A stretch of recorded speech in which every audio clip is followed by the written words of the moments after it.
বর্তমান সরকার অথবা বর্তমানে যারা ভবিষ্যতে সরকারে যেতে চায় তাদের নগ্ন দালালে পরিণত হয়েছে। এটাও একটা জাতির জীবনে কন্টিনিউয়াস ট্র্যাজেডি।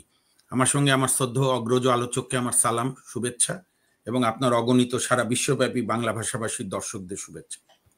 আমি জনাব তারেক রহমান সাহেবের যে ফেসবুক পোস্ট, সেটা আমি লাইন বিটুইন দ্য লাইন পড়বার চেষ্টা করেছি, এবং একটি লাইন ওনার খুবই তাৎপর্যপূর্ণ। উনি বলেছেন যে এমন সংকটকালে মায়ের স্নেহ স্পর্শ পাবার তীব্র আকাঙ্ক্ষা যে কোনো সন্তানের মতো আমারও রয়েছে, কিন্তু অন্য আর সবার মতো এটা বাস্তবায়নের ক্ষেত্রে আমার একক সিদ্ধান্ত গ্রহণের সুযোগ অবারিত এবং একক নিয়ন্ত্রণাধীন নয়।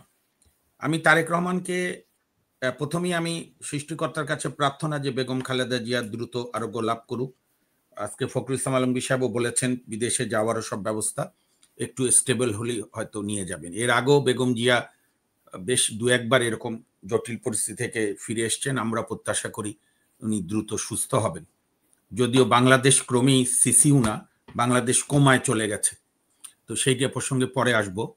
তো তারেক রহমান সাহেবকে আমি অভিবাদন জানাই যে তার মার এই চরম সংকটময় মুহূর্তে তিনি জাতিকে একটা সত্য ভাষণ দিয়েছেন। কারণ আমি তারেক রহমান সাহেবের উপরই আস্থা রাখতে চাই। তিনি একটি দলের ভারপ্রাপ্ত চেয়ারম্যান, তিনি বীর মুক্তিযোদ্ধা জিয়াউর রহমানের পুত্র এবং বেগম খালেদা জিয়ার পুত্র, এবং তিনি সোজা দুঃখে এই জিনিস লেখেননি যে দলটি নির্বাচন হলে এখন জিতার সম্ভাবনা সর্বাধিক এবং যে দলের অসংখ্য জনসমর্থন আছে তা আমরা লাইক করি আর না করি, সেই দলের ভারপ্রাপ্ত চেয়ারম্যান এত দীর্ঘদিন, এবং তার কোনো আমার জানা মতে আদালতে কোনো মামলা পেন্ডিংও নাই, অনেক মামলা থেকে তিনি অব্যাহতি পেয়েছেন বা অ্যাকিউটাল পেয়েছেন।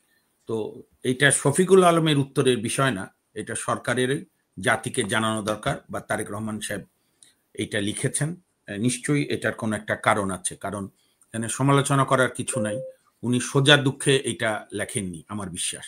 এবং বিএনপি নেতারাও যে দীর্ঘদিন আমাদের আজ আসবে কাল আসবে, ওই যে একটা গানই বলছিল যে একসময় খুব জনপ্রিয় গান ছিল একটা ব্যান্ডের 90-এর দশকে, যে প্রেম যদি সত্যি হয় জীবন মরণের আগে দিও দেখা। তো সেরকম জায়গায় না, তারেক সাহেব ক্লিয়ার করে দিয়েছেন, যেটাকে বলে unequivocally categorically in a lucid manner. উনি বলেছেন এটা ওনার একক নিয়ন্ত্রণাধীন বিষয় না। সুতরাং শফিকুল আলম কি স্টেটমেন্ট দিল সেটা, আব্দুল্লাহ আল মিন্টু গতকাল বা পরশু বলেছে যে ডিসেম্বরে আসবেন, ডিসেম্বরে বিএনপি নেতাদের কথা, অন্য নেতাদের কথা, মানে এগুলো কথা ওনারা বাদ কি বাদ পলিটিক্যাল বলে।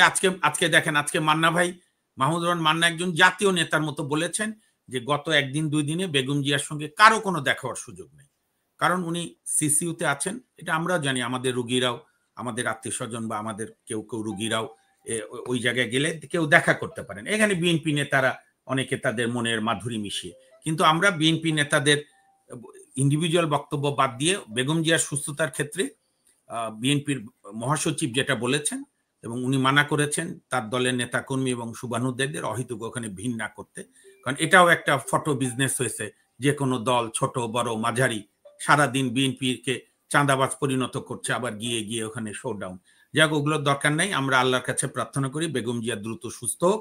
আর তারেক জিয়া সাহেবের বক্তব্যের পর আমাদের আইনের ভাষায় বলে ফ্রম হর্সেস মাউথ, উনি বলেছেন নিশ্চয়ই যদি সরকার ওনার সঙ্গে আলাপ করে বা সরকার যদি ক্লিয়ার করে, নিশ্চয়ই উনি আবার জাতিকে জানাবে ঠিক আছে আমি আসছি। এইটা নিয়ে সমালোচনার স্কোপ নাই, বরং যেটা আমাদের করা দরকার সেটা হচ্ছে বাংলাদেশ কোমায় আছে, এই বিষয়টা আমি পরবর্তী ধাপে বলবো। অত্যন্ত বাজে অবস্থা আমাদের বাংলাদেশের। ফ্যাসিস্ট শেখ হাসিনার আমলেও সার্বিকভাবে এত খারাপ ছিল না যেটা বর্তমান সরকার নিয়ে এসছে। নৈতিক মূল্যবোধ, সামাজিক শৃঙ্খলা, রাজনৈতিক পরিবেশ, ধর্মান্ধতা, উগ্র জাতীয়তাবাদ, উগ্র ধর্মের ব্যবহার, মনে হচ্ছে আমি যেন নরেন্দ্র মোদী গুজরাটে আছি। সারাদিন খালি ধর্ম ধর্ম নিয়ে, সারাদিন এ নাস্তিক, ও কাফের, আমি আল্লাহর জন্য করব, আর উগ্র, অন্ধ, অযৌক্তিক পাকিস্তানের প্রতি প্রেম, আর অহেতুক ভারতের প্রতি বিরোধিতা। আপনি ভারত বিরোধিতা করবেন, আসিফ নজরুল যে বলেছিল 19 লাখ লোক চাকরি করে ভারতের নাগরিক, উনি নাম দিক, 16 মাস ক্ষমতা আছে, কয়টা লোককে সরিয়েছে? শেখ হাসিনা যে 16টা চুক্তি আমরা জানি না কি করেছে, যদি দেশ বিক্রির চুক্তি থাকে চুক্তি ওপেন করেন, জাতিকে জানান, সর্বসম্মত সিদ্ধান্ত হোক। এখন নির্বাচনকে বানচাল করার নানাবিধ চক্রান্ত চলছে। আমি বেগম জিয়ার সুস্থ হওয়ার পাশাপাশি আল্লাহর কাছে প্রার্থনা করি যে কোনো অবস্থায় যেন জাতীয় সংসদ নির্বাচন হয়। আর আমি রাজনৈতিক দল সবাইকে অনুরোধ করব, এখন কেন বিএনপির সঙ্গে জোট করে জোট করে ইলেকশন করবেন? এখন তো আওয়ামী লীগ নাই। আপনারা যার যার যোগ্যতা অনুযায়ী ইলেকশন করেন, করে বাংলাদেশকে মধ্যযুগীন যারা নিতে চান তারা জনগণের কাছে যান, সত্যি কথা বলেন যে আমরা মহিলাদেরকে আবার ঘরের ভিতরে ঢুকাই দেব, বা যারা আমাদের সংবিধানকে গুড়িয়ে দিতে চান তারা গিয়ে জাতির কাছে বলেন। এখানে একটা আলী রিয়াজকে দিয়ে একটা সার্কাস পার্টি করেছেন, জুলাই সংস্কার কমিশন নাকি জুলাই সনদ না কচু সনদ, রাষ্ট্রের কোটি কোটি টাকা খরচ করে, এগুলোর জন্য একদিন বিচারের সম্মুখীন হতে হবে। সুতরাং আমি মনে করি নির্বাচনে ট্রেনে চড়ে বসেছেন, কিন্তু এখন বাংলাদেশে যে পরিস্থিতি, এই যে 5 তারিখে ভোটার তালিকা চূড়ান্ত হবে, তারপরে 10 তারিখের আগে ওনারা তফসিল ঘোষণা করবেন, তো সেই প্রেক্ষাপটে আপনার কি মনে হচ্ছে, সেই পরিবেশ কি তৈরি হয়েছে নির্বাচনে যাওয়ার মতো? পরিবেশ তৈরি না হলেও ইলেকশন করতে হবে, কারণ ইলেকশন না করলে দেশ আরো খারাপ পরিণতির দিকে যাবে। ইলেকশনে যা হয় হোক, ইলেকটেড গভর্নমেন্ট আসুক, তারা আমাদের দাবি অনুযায়ী কাজ না করলে তখন তাদের আমরা দায়বদ্ধ করতে পারবো। আমরা তো ইউনুস সরকারকে অ্যাকাউন্টেবিলিটির মধ্যে আনতে পারছি না।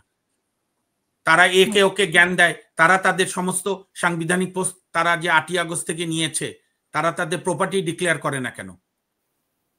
বিভিন্ন সাংবিধানিক বডিতে যারা আছে তারা প্রপার্টি ডিক্লেয়ার করে না কেন? আর তারা তো একদম শেখ হাসিনাকে ফলো করছে। এই যে আসিফ মাহমুদ আর মাহফুজ আলম যে ভোট করবে বলছে, এটা কি? শেখ হাসিনা তো বলতো ক্ষমতায় আছি ভোট করব, এরাও তো তাই, শিডিউল দেওয়ার পর পদত্যাগ করে ভোট। তাহলে এটা নিরপেক্ষ সরকার হলো? হ্যাঁ, বাংলাদেশের মানুষ ঘাসে মুখ লুকায় থাকে, কোনো কিছুই করছেন না। 15 মাসে একটা দুদকটা পর্যন্ত সক্রিয় হয়নি। অর্থনৈতিক কোনো দুর্বৃত্তকে গ্রেপ্তার করা হয়নি। এর চাইতে মঈনুদ্দিন ফখরুদ্দিনরা অনেক বেশি প্রোঅ্যাক্টিভ ছিল। পরের দিকে তারা আপোষ করেছে রাজনৈতিক দলগুলোর সঙ্গে, সেটা তাদের ব্যর্থতা। কিন্তু মঈনুদ্দিন ফখরুদ্দিনরাই বাংলাদেশে প্রথম কালচার প্রতিষ্ঠা করেছে যে হ্যাঁ, বিএনপি আওয়ামী লীগের টপ নেতারা গ্রেপ্তার হতে পারে দুর্নীতির অভিযোগে। তারপর খালাস পেয়েছে সেটি আলাদা কথা। উনি তো নেতা বাদ দেন, ইউনুস সাহেবদের গভর্নমেন্ট তো একটা দুর্বৃত্তকে গ্রেপ্তার করলো না। খালি সুন্দর সুন্দর কথা বললে হবে?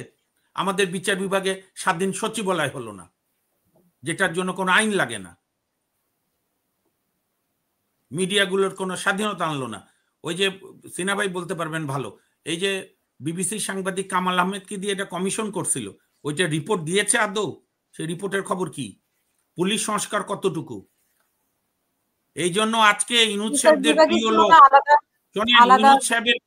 ইউনুস সাহেবের প্রিয় লোক ডক্টর ইফতেখারুজ্জামান, দুর্নীতি বিষয়ক কমিশনের চেয়ারম্যান, উনি বলেছেন, এই যে আমি দেখে বলি, না বললে তো আবার এখানে